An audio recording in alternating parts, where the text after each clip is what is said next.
Ave Maria, cheia de graça, o Senhor é convosco. Bendita sois vós entre as mulheres, e bendito é o fruto do vosso ventre, Jesus.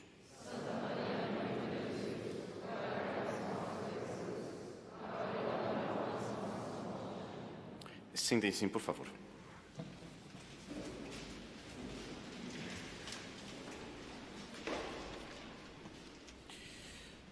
Nós temos hoje, nesse 19º domingo do tempo comum, a feliz coincidência de ser também, aqui no Brasil, a festa dos pais. E portanto, um verdadeiro presente para os pais esta liturgia, que tão de perto nos vai tocar. Considerando, evidentemente, que pai mesmo é Deus. Portanto, de uma forma muito especial, nós temos Deus que se nos apresenta com o presente desta liturgia para homenagear os pais. De que forma? Dando-nos o melhor dos presentes. O melhor dos presentes não podia deixar de ser a vida eterna. De que forma? Se nós consideramos o conjunto dos textos da liturgia de hoje, nós encontramos que ela gira toda em função do tema do pão. O pão, na primeira leitura, dado a Elias, pão no Evangelho, pois justamente esse episódio se dá depois da multiplicação dos pães, em que as multidões procuram Nosso Senhor em busca de mais pão, e aí Nosso Senhor lhes faz a revelação a respeito do pão do céu, a Eucaristia. E nisso nós temos, justamente em Elias, inclusive, na passagem da primeira leitura, nós temos neste pão que Elias come, que ele traz o anjo, pão dos anjos. Evidentemente, aquele pão era um pão material, não era a Eucaristia. A Eucaristia ainda não existia. Seria instituído por nosso Senhor Jesus Cristo apenas na última ceia. Mas este pão dado a Elias é um pão que não tem propriedades comuns. Em primeiro lugar, acabo de dizer, vem da mão de um anjo, mas depois é um alimento que vai dar forças, vai dar energia a Elias para caminhar 40 dias e 40 noites. Não é um alimento qualquer. Prefigura da Eucaristia, que também está longe de ser um alimento qualquer, é um verdadeiro alimento, só que um alimento espiritual, com frutos espirituais extraordinários. Para entender a mensagem específica de hoje, nós precisamos nos voltar e considerar como é que era feito o pão de trigo naquela época. Que processo era preciso realizar para fazer o pão? O trigo vinha em grãos, não é como hoje que nós compramos a farinha já no supermercado ou em sacos, o que seja.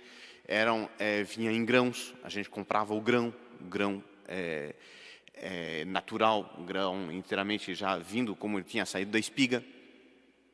E era preciso, então, em primeiro lugar, moer o trigo. Para isso, utilizava-se umas pedras muito lisas, se colocava os grãos em cima, tinha todos uns mecanismos por onde uma pedra girava em cima da outra, ia triturando os grãos e dali ia escapando a farinha. Já era a matéria-prima para o pão, ia saindo dali. Era preciso primeiro triturar o trigo na pedra. Depois, misturava-se com água.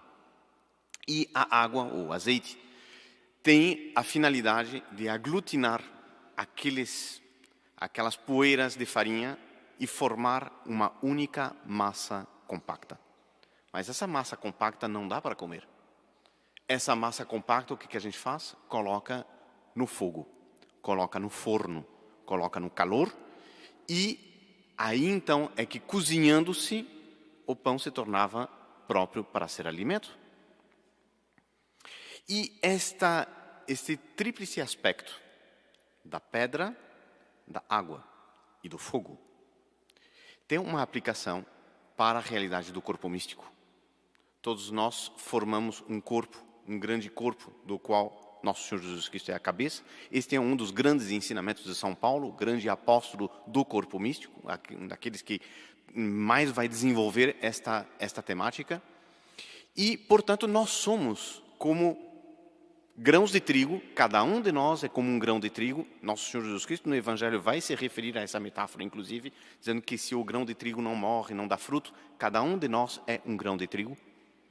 E nós somos um grão de trigo que, para tornar-se pão do céu, para tornar-se pão para Deus, pão para a eternidade, nós precisamos também passar pela pedra, pela água e pelo fogo.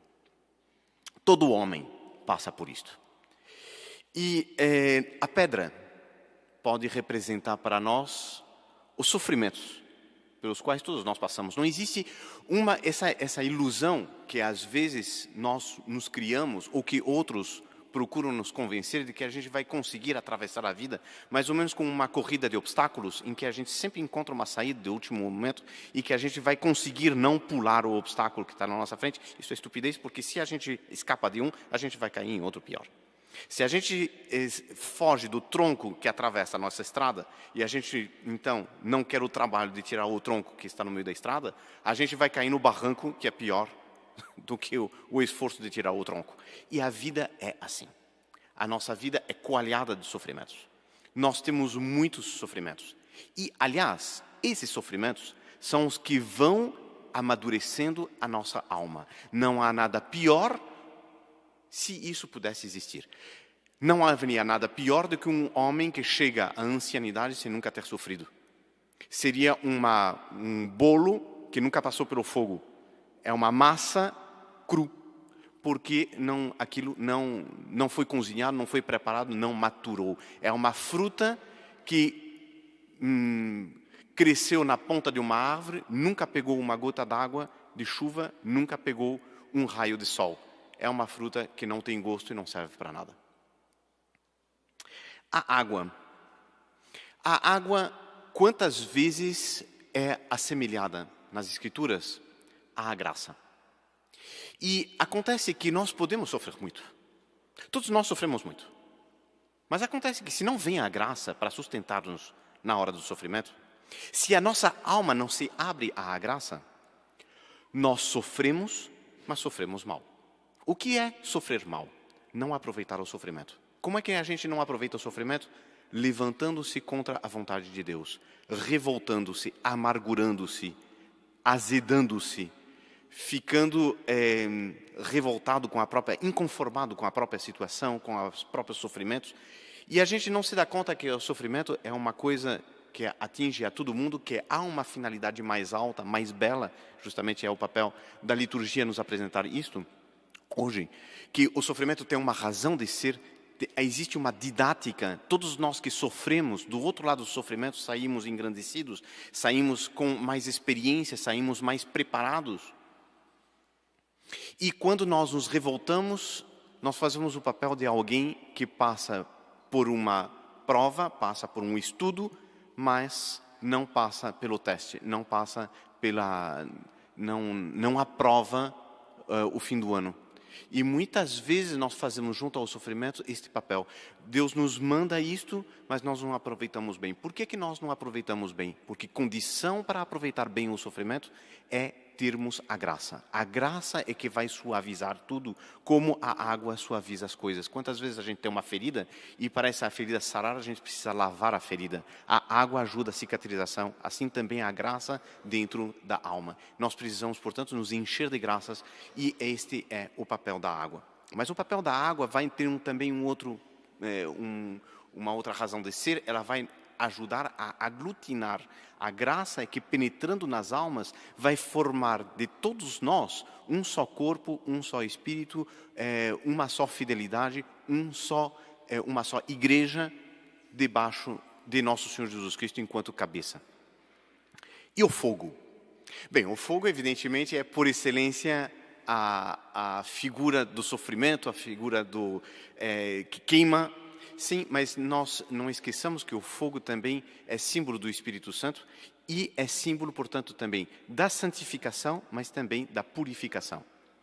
E nós, então, muitas vezes, nós vamos passar pelo fogo. O que é o fogo? São as provações espirituais, as provações mandadas por Deus, aquelas aqueles problemas e situações em que eu me encontro dentro da vida e que não é propriamente um sofrimento, não é uma doença, não é uma dor de cabeça, não é um incômodo, mas são aquelas provações interiores. Por que é que Deus permitiu tal coisa? Por que é que eu estou nesta situação? Por que me aconteceu isto? Por que isto acontece comigo e parece não acontecer com os outros?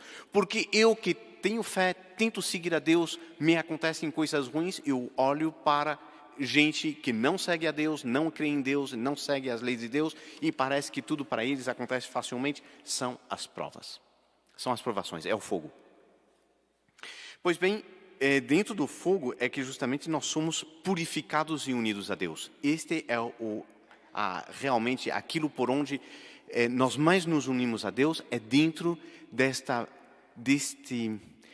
deste processo que o Espírito Santo vai realizando dentro da alma e que muitas vezes nós não entendemos na hora. Depois a gente olha para trás e se dá conta como Deus foi bom, como Deus protegeu, como Deus ajudou. Não resisto em dar um exemplo mínimo, minúsculo, até concreto, não espiritual, mas que é a imagem de realidades espirituais.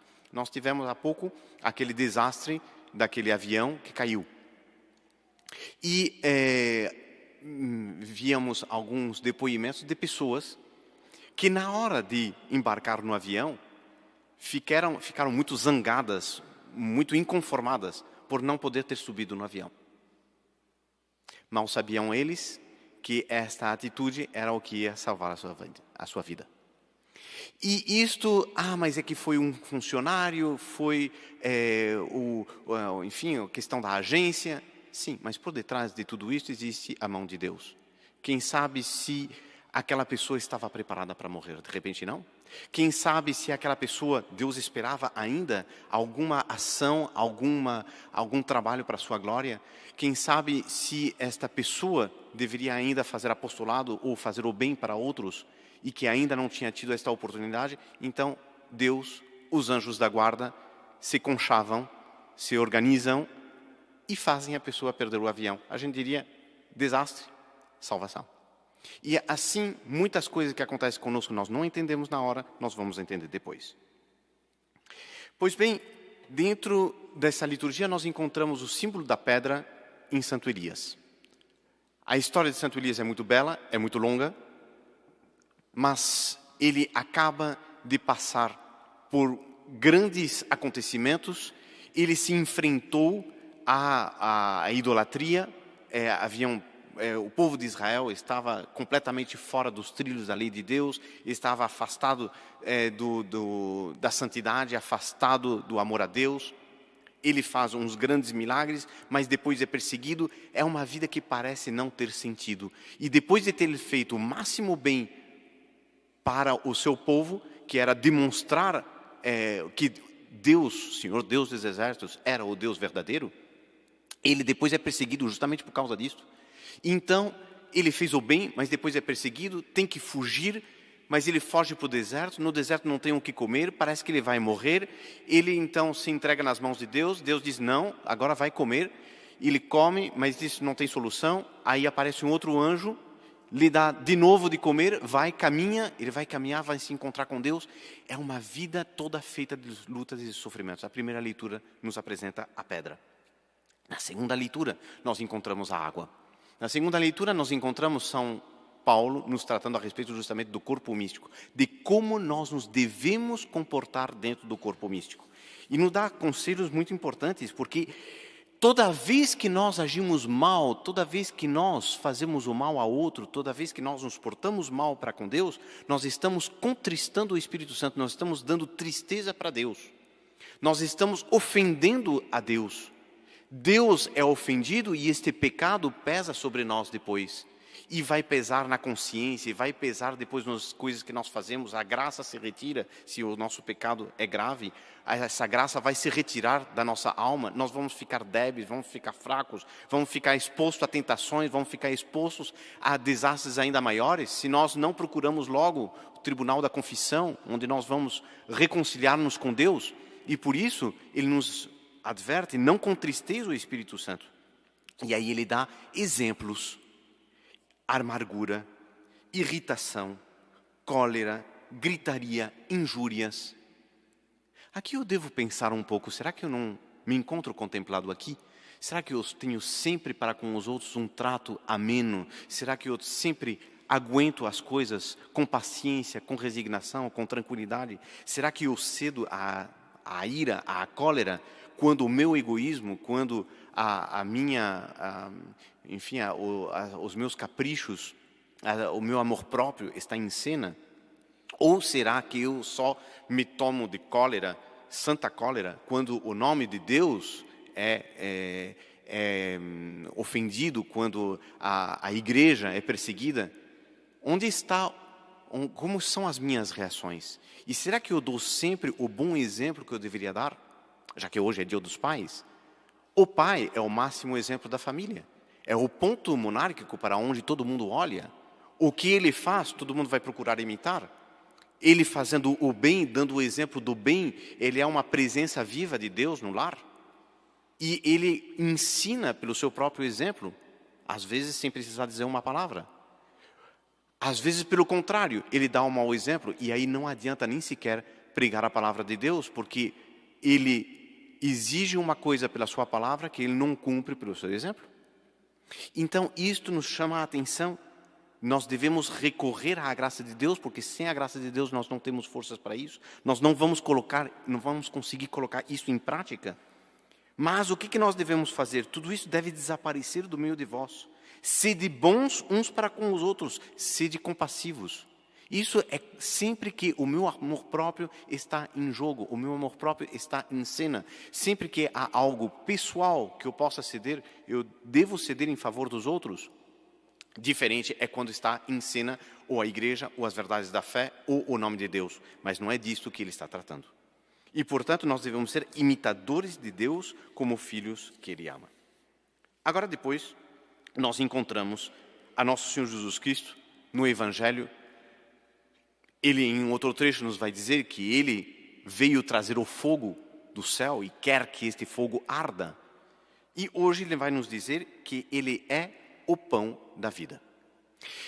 Mas é curioso que a gente vê no Evangelho de hoje que ele é rejeitado pelo povo aonde ele foi. Ele veio pregar para os seus e os seus não a aceitaram, como diz São Paulo, como diz São João, aliás. E, portanto, ele, inclusive porque o Pai, ele diz, o Pai atrai a todos, o Pai está constantemente chamando a todos, está nos convocando hoje, através desta liturgia, através dessa Santa Missa, essa proximidade que nós temos com o altar. Dentro de pouco nós vamos poder comungar, e nesta comunhão nós vamos receber a Ele como pão da vida, pão de vida eterna. Ele mesmo é o pão que se entrega a nós, tá bem? Mas muitas vezes, este que deu tudo para nós é rejeitado pelos seus. E o que é aceitar o fogo que vem de nosso Senhor Jesus Cristo? Em primeiro lugar, aceitar passar pelo fogo. Aceitar ser fogueado.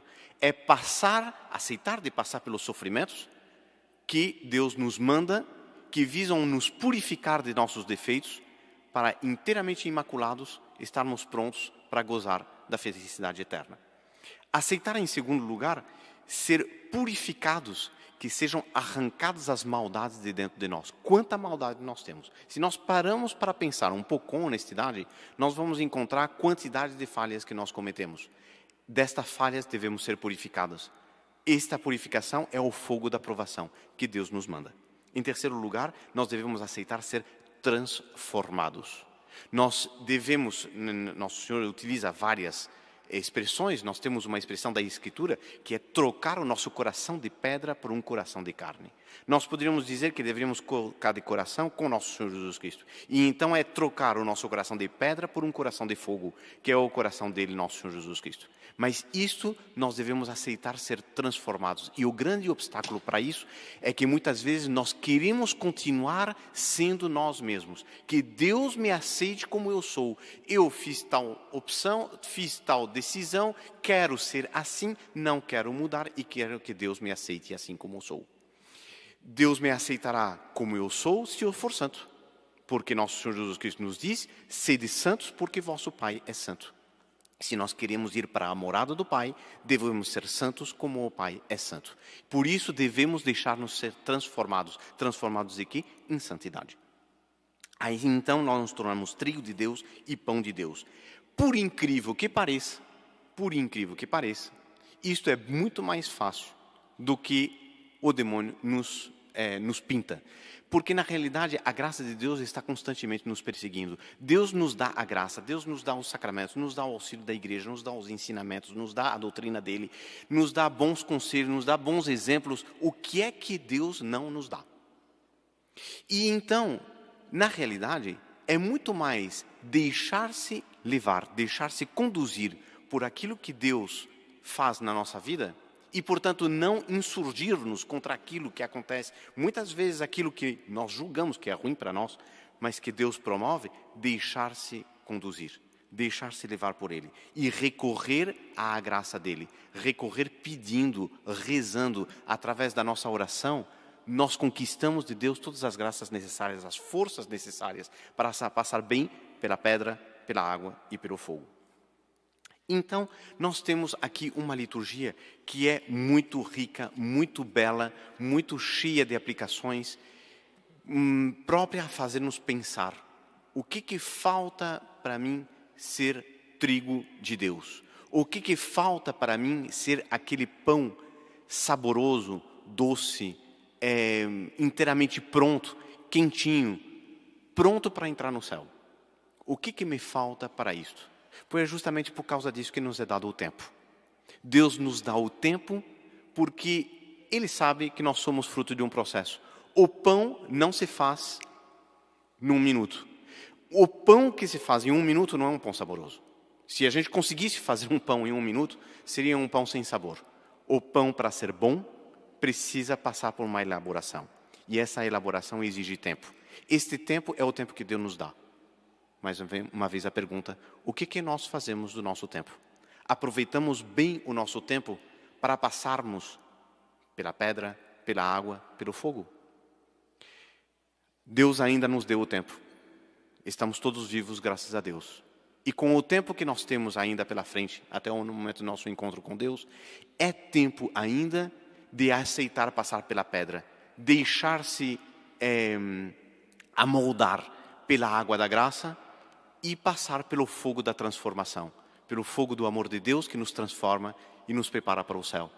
Para isso nós devemos pedir muito a Nossa Senhora que ela nos ajude a aproveitarmos bem o tempo, bem a graça, bem aquilo que nós recebemos de Deus a cada instante, para sermos um pão perfeito, pão para o futuro, pão para o reino de Maria, pão para o céu. Que Nossa Senhora nos leve até lá. Louvado seja nosso Senhor Jesus Cristo.